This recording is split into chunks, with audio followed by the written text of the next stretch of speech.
Selamat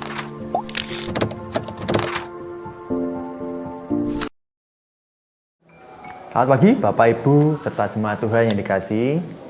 Hari ini kita akan bersama merenungkan sebagian dari firman Tuhan dengan tema ujaran kebencian. Kita akan baca Kisah Para Rasul 21 ayat 27. Ketika masa 7 hari itu sudah hampir berakhir, orang-orang Yahudi yang datang dari Asia melihat Paulus di bait Allah. Lalu mereka menghasut rakyat dan menangkap dia. Ya, Bapak Ibu dikasih Tuhan dan saudara-saudara, ketidaksukaan terhadap seseorang dan sesama kerap diwujudkan dalam bentuk ujaran kebencian dan hasutan.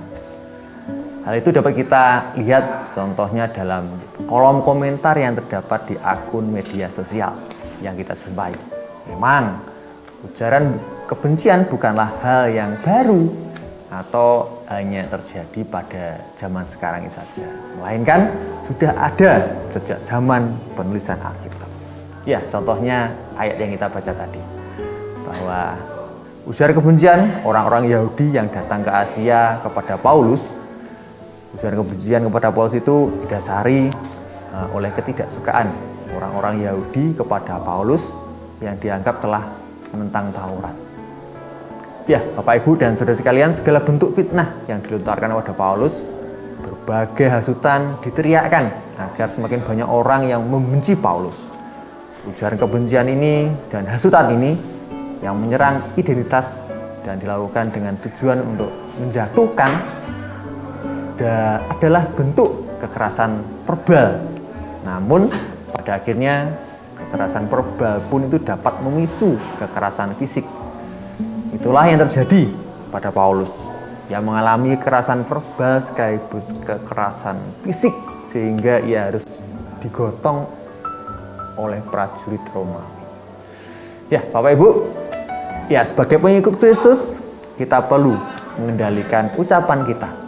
Segala ucapan yang keluar dari mulut kita hendaklah bukan didasari oleh kebencian, melainkan didasari oleh kasih. Efesus 4 ayat 29 mengingatkan kita, Bapak Ibu.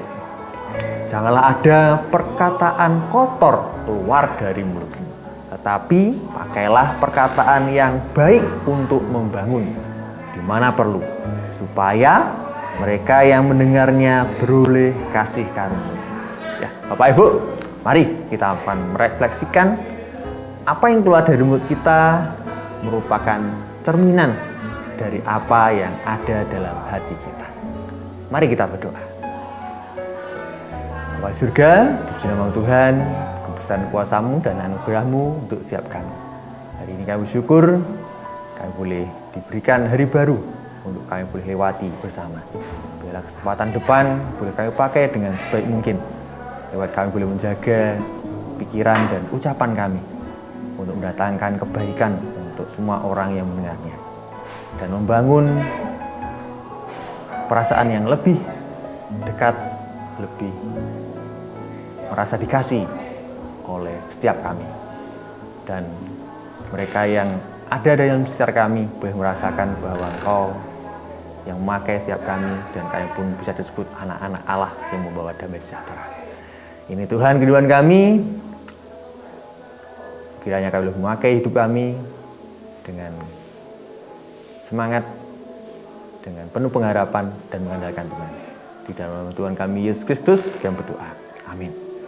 Ya, selamat pagi Bapak Ibu dan Saudara. Selamat beraktivitas. Tuhan Yesus memberkati. Haleluya.